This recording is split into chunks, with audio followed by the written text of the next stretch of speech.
격암유록은 1977년에 처음 소개되었고 1987년에 처음 번역되어 출간된 한국의 역사서이자 예언서입니다.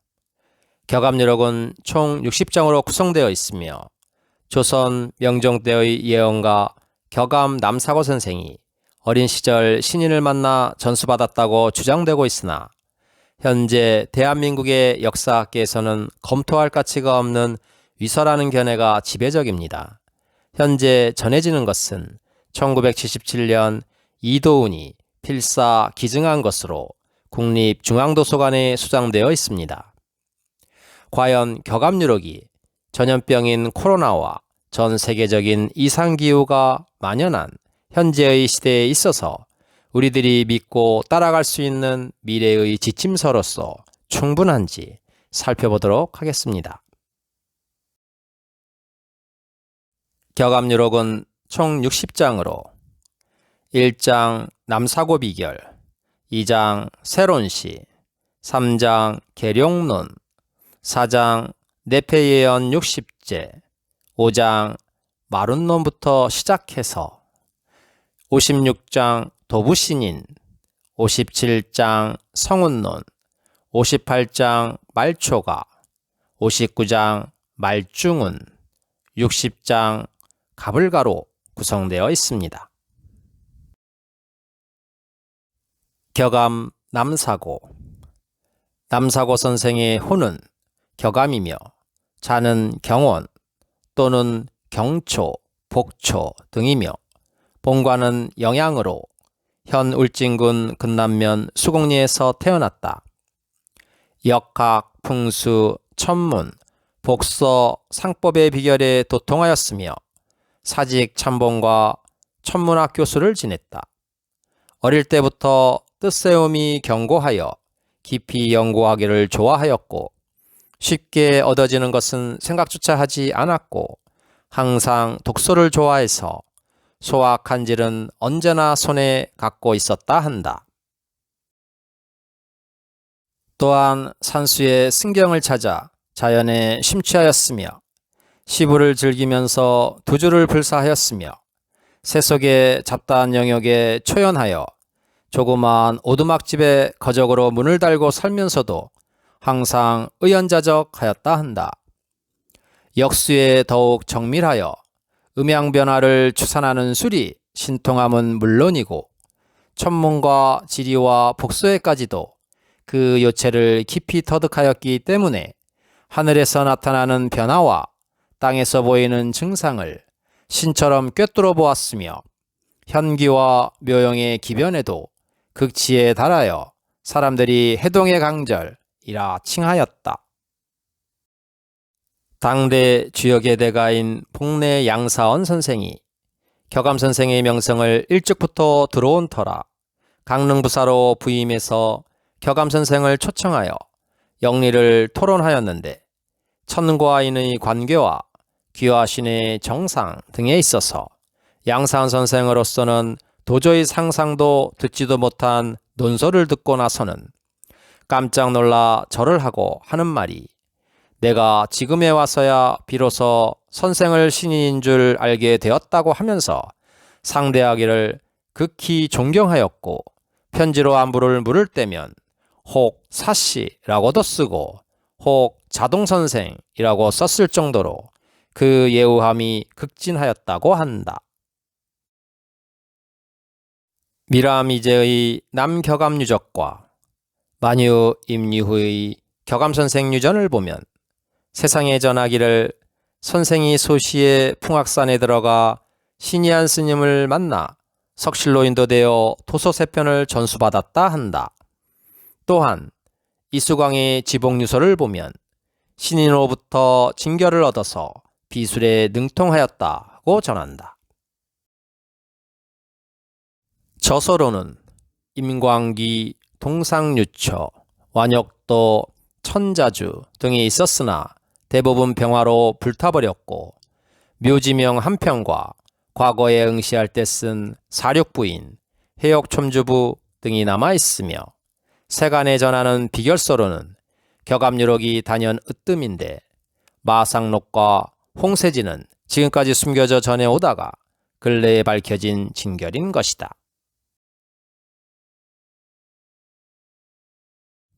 누가 감히 격압유록을 위서라 하는가? 다음 카페 황희열 선생의 해월유록에 실려있는 삼광님과 참사랑님의 대화 내용 중에 삼광님의 글을 보겠습니다. 그 자료 찾느라고 참으로 고생 많았소. 당신이 이야기한 모든 내용들은 격압유록과 비결에 관심이 있는 사람들은 누구나 다 잘 알고 있는 내용이었소. 그동안 격압유록에 대하여 왈가왈부 말은 많았지만 분명히 누구에 의해서 조작되었다고 하는 일부 사람들 주장은 지금까지 전혀 검증되어진 바가 없소. 당신의 주장이라면 신앙촌에 살았던 이도훈 영감님이 위서를 하나 만들어서는 국립중앙도서관에다 기증했다는 내용으로 주장하는 모양인데, 그렇다면 이도훈 영감님 본인이 만든 그 위서를 본인이 그대로 믿고 그 많던 논밭들 다 팔고 신앙촌에 들어가서는 지금은 신앙촌 소유로 되어 있는 오두막집 하나 딸랑 남아 쫄딱 망하고 만 것이 아니오. 누구에게나 재산은 다 아까운 것이고 스스로 생각할 줄 알고 판단할 줄 아는데 참사랑이 쓴 글들이 도대체 사리에 맞는 말이라고 생각하오. 내가 확인해 본 결과 이도훈 영감님이 해방 전 1944년 윤사월인 일정 시절에 격압유록을 구해서 그 내용을 알고 있다가 신앙촌이 생기니 그 격압유록의 내용이 신앙촌에 대한 내용과 일치하기에 5.16 전 고향에서 그 많던 논밭을 다 팔아서 신앙촌에 들어간 것으로 알고 있어. 또한 가지고 있던 격압유록은 왜 불태워졌고 또다시 새로 쓰게 되어졌냐 하면은 당시 박태선 장로님의 명령이 그 책을 불태워버리라고 해서 해방 전 일정 시절에 구해가지고 있던 격압유록을 본인과 대학 교수인 아들과 함께 급히 밤새워가며 해방 전 격압유록을 그대로 필사했다고 들었소. 그리고 일정 시절에 본래 가지고 있던 격압유록은 박태선 장로님의 명령에 따라 불태워졌다고 들었소. 또한 필사한 격압유록을 계속 가지고 있다가는 또다시 태워버리라고 하겠기에 새롭게 필사한 격압유록 필사본은 국립중앙도서관에 보관하게 되었다고 들었소. 이는 박태선 장로님의 명령에도 따르고 또한 본인이 일생을 통하여 구한 책을 세상에 전하고 보호하는 뜻에서 필사의 도서관에 보관하게 되었다는 말이요. 참고로 말하자면 격압유록은 경로가 다른 필사본이 여러 종류가 있는데 그 중에 하나인 이도훈 영감님이 국립중앙도서관에 비치해둔 격압유록은 타본의 격압유록 내용이 3분의 2 정도의 분량도 되지 않소. 다시 말하면 이도훈 영감님이 필사한 격압유록은 그 내용면에서 타본에 비해서는 오히려 많은 부분이 누락되었다는 말이요. 격압유록 내용 중 근래에 나오는 용어들이 나온다고 해서 그대는 누군가에 의해 조작되었다고 추측하는 모양인데, 원래 예언서란 미래에 대한 이야기를 전해주는 것으로 당연히 미래의 사람들이 보고 알 수 있는 용어들이 나오는 것이 당연한 것이 아니겠소. 예를 들어 격압유록 중 38가를 보면 십선 반팔 38이요. 양호 역시 38이며 무주주점 38이니 삼자각팔 38이라. 이거를 풀어 설명하면 10에다가 반자 팔자를 붙이면 판자가 되니 이것 또한 38이고 두개호 즉 문 역시도 38이고 주점에서 주자가 빠지니 점자가 남는데 이 역시도 38이라고 하였소. 이 말은 판문점을 설명하는 말인데 판문점은 석자로서 각각 글자의 획수가 8이라오. 즉 판자도 8획이고 문자도 8획이고 점자도 8획이란 말이요. 6.25 전쟁으로 인하여 38선상의 판문점에서 휴전회담을 예언한 글이며 판문점이란 바로 휴전선 안에 비무장지대에 있는 지역 이름이요. 이것을 누가 일부러 이름을 정하고 조작해서 의도적으로 이렇게 이름 석자와 각각의 글자의 획수를 8획으로 만들 수가 있겠는가? 더욱이 38이란 만인이 고대하는 진인 정도령이 38모군으로 출세간한다는 깊은 의미가 숨겨져 있는 것입니다. 또한 예언서 중 방계공의 초창록을 보면 척산도지, 삼각연천, 분주합군, 처처병영, 소관단갈, 사인불인의, 희희 조국연호 하처거지야, 1월 3대, 대정하사, 만리위기. 산과 땅을 삼각대 위에서 측량하면서 고을과군을 나누는데 처처의 병영이고 조그마한 모자에 짧은 적삼을 입은 모습이 사람 같지만 사람 같지가 않다. 아, 조국의 연호가 어디로 가고 1월 3대, 즉 명치와 대정이 무슨 말인가? 라고 하였소. 이는 300년 전에 예언한 말로 지금으로부터 100여 년 전의 일을 예언한 말이라오. 한일합방 이후 일본이 우리나라를 산과 땅을 측량하면서 곳곳에 병영이 들어선다고 하였고, 현대식 옷인 조그마한 모자와 짧은 적삼을 입은 꼴이 사람 같지 않다고 하였으며, 조선의 연호는 없어지고 명치 또는 대정인 일본 천황의 연호를 쓰게 되는 것을 예언하고 있어. 사실 1월 3대란 말을 시중에 나와 있는 책들을 보면 무슨 뜻인지도 모르고 해와 달이 어쩌고 저쩌고 하는 엉뚱한 말로 지금까지 해석들을 해왔습니다. 이번에 비로소 밝히는 말인데 1월 3대란 바로 파자로서 1과 월을 합치면 명이 되고 3대를 합치면 치자가 되니 바로 명치를 뜻하는 말이요. 참사랑, 당신의 논리에 따르면 이것 또한 300년 전에 알 수 없었던 단어이기에 조작한 것이 아니겠소? 어떻게 내용도 모르면서 조작을 할 수가 있는 것이요? 일반적으로 필사한 사람들은 거의가 비결의 내용을 잘 모르는 경우가 대부분이고, 그 내용이 자세하게 밝혀지는 경우는 오래누가 되는 것이 일반적이라오.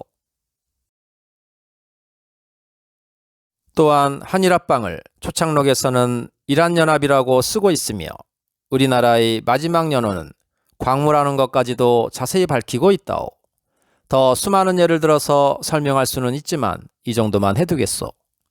이렇게 예언서는 미래에 되어질 것을 소상하게 그 명칭까지 밝혀주는 것이라오.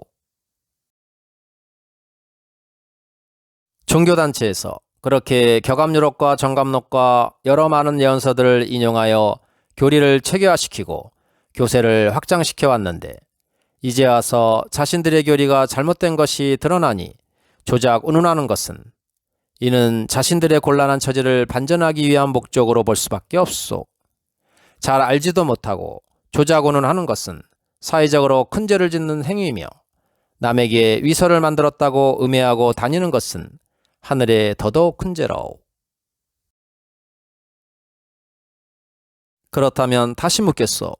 종교단체에서는 자신들의 교리가 잘못된 것이 드러나게 하는 격압유록이의 수많은 예언서들도 다 조작한 것으로 몰아갈 것이요? 어떠한 예언서가 조작될 때에는 분명한 목적이 있고 자기 교주를 신격화하기 위한 목적이라고 보는데, 그러나 격압유록의 내용을 자세히 읽어보면 그 주인공은 정도령이라오. 격압유록 내용 중 대부분이 정도령에 대한 증언이요. 정도령이란 말 그대로 하나님의 아들로서 결혼도 하지 않고 자식도 없는 사람이라고 여러 곳에 나와 있어 말 그대로 총각인 도령이요. 또한 그가 출세하는 곳은 인천이라고 누누이 곳곳에 나와 있다오. 정도령은 20세기 말 진사년에 태백산 아래, 즉 경상도 전라도 쪽에서 나오는 대통령 세가지 성씨 이후에 나타난다고 하였소. 이는 바로 지금을 두고 이야기하는 것이라오. 이는 오직 격압유록뿐만 아니라 우리나라에 존재하고 있는 예언서 대부분이 말하고 있다오. 예언서란 한 군데만 있다고 해서 인정되는 것이 아니라 서로 연관되어 있어야 내용이 분명해지는 것이요. 가만히 있다가 지금 와서 시간이 흐르면서 진실이 밝혀지면서 자신들의 교리가 엉터리인 것이 드러나니까 예언서 조작오는 하는데, 그렇다면 이제는 종교단체에서 펴낸 모든 책에서 모든 예언서 부분을 모두 빼야 할 것이요. 스스로 조작되었다고 하면서 격압유록은 뭐하러 인용하면서 포교활동은 하고 있어. 격압유록의 진실규명. 격압유록의 시비는 2000년도 천부교와 MBC 방송과 소송관계에서 불거져 나옴으로 해서 각광받기 시작했다. 이 MBC와 천부교 간 손해배상 상고심 공판에서 피고인 MBC가 비기인 격압유록에 근거하여 박태선 장로가 하나님이라고 주장하고 있다는 반박에 대하여 천부교 측에선 전 세계가 공히 인정하는 성서상의 예언에 입각하여 박태선 장로가 하나님이 틀림없다는 주장이었고, 상고심 손해배상 소송 과정에서 MBC가 패소한 일이 있었다. 이 사건 이후 격압유록이란 책자가 세인에게 빛을 보게 된다. 그러나 1957년경부터 정감록에 심취했다가 입교한 교인들을 책폐라고 불렀는데, 소사 신앙촌 내에서 한자 파자를 가지고 돌아다니던 허무맹랑한 책자로서 폐기하도록 지시를 한 바 있었다. 다음은 격압유록 국립중앙도서관 소장본에 접은 최중원의 논문에 게재된 필사자 이용세 씨의 격압유록이 국립중앙도서관에 소장하기까지의 과정을 증언한 내용입니다. 1944년 초 어느 날 서울에 사는 지주 이영부 씨가 무슨 고소 한 권을 가지고 와서 자기는 봐도 모르겠으니 한번 봐달라고 하기에 그 책을 받아가지고 살펴본즉 자기도 역시 모르겠더라는 것이다. 그런데 그때 느낌이 아무래도 무슨 중대한 비밀이 숨겨져 있는 책인 듯 싶은데, 책이 모두 헐어서 찢겨져 있기도 하고 누더기가 되어 다른 사람들에게 보여주기도 민망할 정도였다는 것이다. 그래서 책을 아끼는 마음에서 한지를 한 권 사다가 당신 손으로 엮어서 직접 필사를 하기 시작하여 끝마친 날이 1944년 윤 4월 병신일이었다는 것이다. 그런데 이때 이용세 할아버지는 이 책이 격압유록인지 무슨 책인지도 모르고 사실 별 관심도 없이 필사를 해서 괴짝 속에 넣어두었다는 것이다.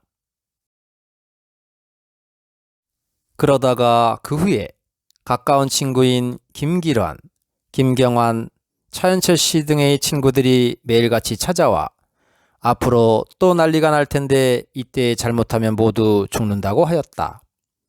이때 우연히 한 권의 책을 보게 되었는데, 그 책은 류방계 선생의 아들 초창이 쓴 초창록 필사본이었다. 그 내용을 한번 살펴본즉 삼재팔란의 재앙이 앞으로 닥쳐올 터인데 이때 이 난을 피해 살아가는 방법을 아들이 물으니 아버지 류방계 선생이 격암공의 유록에 자세히 밝혀져 있으니 그대로만 따라가면 되는데 무엇이 걱정할 것이 있겠느냐고 오히려 반문하는 것이었다. 그래서 땅을 팔아가지고 격압유록이라는 책을 구하려고 전국 방방곡곡을 다 헤맸다. 그런데 그런 책은 어디에도 없었다. 그러다가 1947, 8년쯤으로 기억된다고 한다. 친구인 김규란 씨가 전라도의 어떤 교단을 가보지 않겠느냐고 해서 가서 보니 일심교라는 간판이 붙어있는 교단인데, 들어가서 교주라는 사람을 쳐다보니까 그야말로 망지불사인군이었다. 망지불사인군이란 멀리서 보아도 군주답지 않고 가까이서 보아도 경외의 마음이 일어나지 않는다는 뜻입니다. 그래서 이도운옹은 실망을 하고 점심도 얻어먹기 싫어서 그대로 자리를 털고 나와 차를 타고 돌아왔다고 한다. 그런데 김규란 씨는 그 집에서 한 달 버티고 있었다고 한다. 하루는 누워서 쌓여있는 책더미들을 한참 들여다보다가 헌책 한 권을 빼가지고 간다 온다는 말 없이 와버렸다. 그런데 그 책이 하필이면 격압유록이더라는 것이다. 이용은 반가웠다. 그동안 이 책을 구하기 위해 남조선 일대를 다 헤맸고 48,000평의 땅 중에 절반인 2만 평을 팔아 여비로 모두 탕진하는 등 많은 고생을 했기 때문이다. 이렇게 해서 이제 격압유록은 구했는데 그 후에 6.25 난리를 겪고 난 후 이 책의 내용을 보니 꼭 소사 범박동, 소래산, 노고산이 있는 신앙촌 박태선 씨가 있는 곳으로 가야 살 것만 같았다. 그래서 김기란 씨가 먼저 범박동 신앙촌으로 가서 입교를 하고 그 책을 가지고 이용을 데리고 가려고 온 것이 1959년이었다 한다.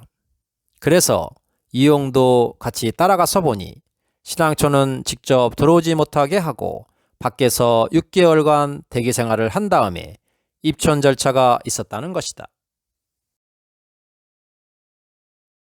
그래서 이용은 다시 고향에 내려와 전답과 가대 일체를 사놓고 이사 준비를 마친 다음 1960년 10월경 가솔 10식구를 데리고 다시 내려가서 이삿짐을 정리하다 보니까 괴짝 속에서 한지에 기록된 필사고본이 한 권이 나왔다.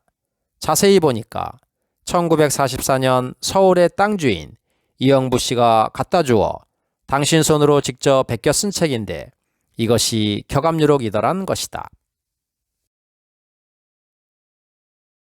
이 책을 다시 김기란 씨가 1심교에서 가져온 격압유록과 대조해보니 한 글자도 틀림없는 똑같은 책이었다. 그때 괴짝 속에 필사해 두었던 책을 당시 믿고 있었던 신앙촌의 박태선 씨가 혹세무민의 소지가 있는 책이라고 불태우라는 명령을 내렸다.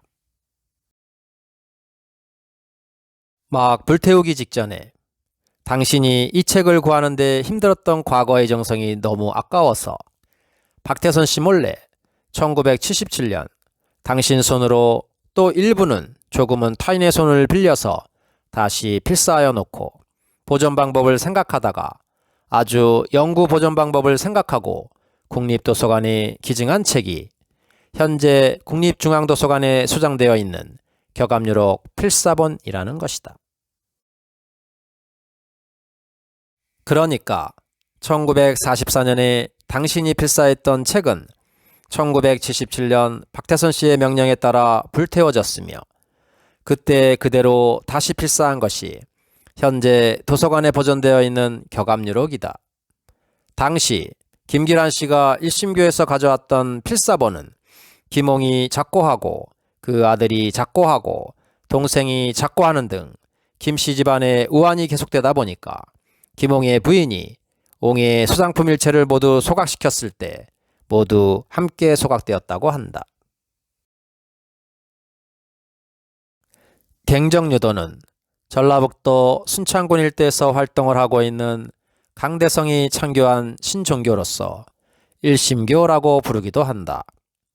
대체로 교단 명칭은 종래의 유교를 갱정한다는 의미를 담고 있으나 유불선의 일심에 합하는 유도를 말하는 것으로 일반적으로 생각하는 유교와는 다르다. 또한 갱정유도의 교리를 보더라도 한때 증산계 교단인 보천교의 신도이기도 하였던 강대성 자신의 독특한 종교 경험을 토대로 하고 있다.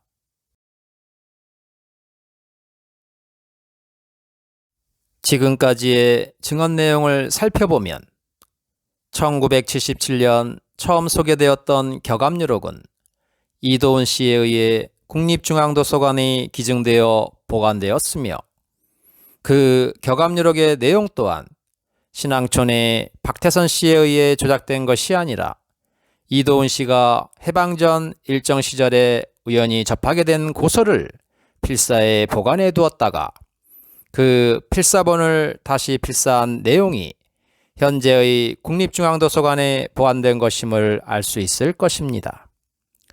그러니 6.25 전란, 38선, 해방 후의 정치인물 등에 대한 격압유록의 내용 또한 사후에 조작되어 쓰여진 것이 아니고 이미 해방 전에 쓰여져 있던 것임을 추측해 볼 수 있습니다. 세상에는 많은 왜곡된 내용들이 넘쳐나고 있습니다. 말세의 시대에 진실을 찾고자 하는 노력은 후천 개벽시대가 열리면 그 결과로서 나타날 것입니다.